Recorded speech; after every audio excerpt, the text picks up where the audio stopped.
Line, একটা হচ্ছে যে সোশ্যাল মিডিয়া গাইডেড, আর একটা হচ্ছে বিশ্লেষণাত্মক জায়গা থেকে। বিশ্লেষণাত্মক জায়গা থেকে হচ্ছে যে আর্জেন্টিনা যখন মাঠে 11 জন প্লেয়ার নামে, সাথে একজন কোচও নামে, সো সাথে একজন কোচ নিয়ে মাঠে তারা 11 জন প্লেয়ার নিয়ে নামে।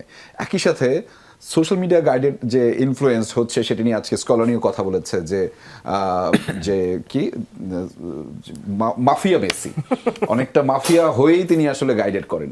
মাফিয়া মেসির উপস্থিতিটা, এবং হাবিব ভাই একটা কথা বলছিলেন যে প্রত্যেকের মধ্যে যে ধরনের বন্ডিংটা সবাই সবার মধ্যে যেভাবে চিনে, সেটা কিন্তু প্রতিটা ম্যাচে দেখা যায়। আপনি আলজেরিয়ার সাথে প্রথম ম্যাচটার কথা নিশ্চয়ই মনে থাকবে আপনার, সেইখানেও যে ডামি অনেকটা খেলোয়াড়ের ব্যবহার করা হচ্ছিল, যে মধ্য থেকে শেষে সেটা মেসির পায়েসেই কিন্তু দিচ্ছে। তো এই মাফিয়া মেসির নিয়ে আপনার মন্তব্যটা ছোট করে একটু শুনতে চাই। আমার মনে হয় অ্যাবসলিউটলি কারেক্ট মাফিয়া মেসি, কিন্তু আমাকে একটা কথা আপনি বলেন, সেটা হচ্ছে যে আপনি রাস্তার একটা ছুটকো মাস্তানকে মাফিয়া বানাতে পারবেন? মাফিয়া কারা হয়?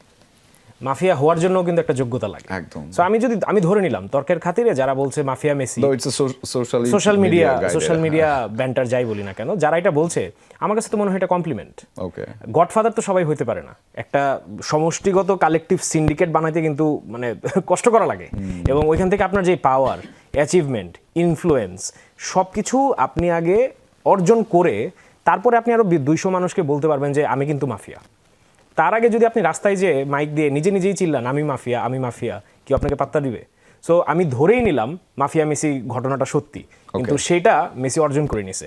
আমি একটু এই ছবিটাতে আবার এই জিনিসটারই একটা ব্যাখ্যা দিতে চাই, যেটা আপনি বললেন ভেরি কারেক্টলি, যে মাঠে যে 12 জন নিয়েই আসলে, বা একজন এক্সট্রা ম্যানেজার নিয়ে যে আসলে আর্জেন্টিনা নামে, এই ছবিটার খুবই সুন্দর একটা ট্যাকটিক্যাল সাইড হাবিব ভাই বলছে। বাট এই পুরো ছবিটাতে আমি অন্য একটা জিনিস দেখতেছি, সেটা হচ্ছে আপনি যদি মেসির চেহারার দিকে তাকান, ও কিন্তু অ্যাকচুয়ালি রাইটের প্লেয়ারটাকে ইন্ডিকেট করছে না, হি ইজ পয়েন্টিং ফরওয়ার্ড, এবং এটার একটা বেশ অন্তর্নিহিত তাৎপর্য আছে, যেটা পারভেজ ভাই ভেরি কারেক্টলি সেড, যে মাত্র একটা বিশাল ঘটনা ঘটে গেছে। ঘটনাটা কি? এক্সট্রা মিনিটে, এক্সট্রা টাইমে ওর টিম পটেনশিয়ালি পেনাল্টি বক্সে ফাউল করে বসছে। সো ওই সময় আপনি যত বড় মাপের খেলোয়াড়ই হন না কেন, আপনার নার্ভ আপনাকে ধরে বসবে, আপনার হাঁটু জমে যাবে, আপনার পা কাঁপা শুরু করবে। ওই মুহূর্তে মেসি একটা খুবই সিম্পল ইনস্ট্রাকশন দিছে, গো ফরওয়ার্ড। রান মেক করতেছে সামনে দুইটা player, the play is being built up. মেসির ইনস্ট্রাকশনটা খুবই সিম্পল, ডোন্ট ওয়েস্ট টাইম, পিছনে তাকায়ও না, don't hold on to the position, go forward, take the game forward, keep the pressure on. Because সামনের পুরো আউটফিল্ডটাও খুব ক্লিয়ারলি দেখতে পাচ্ছে, এবং মেসি এখন 26 বছরের তরুণ না যে নিজে রানটা মেক করবে, এবং ওর ফিজিক্যাল লিমিটেশনগুলো খুব ভালোভাবেই জানে।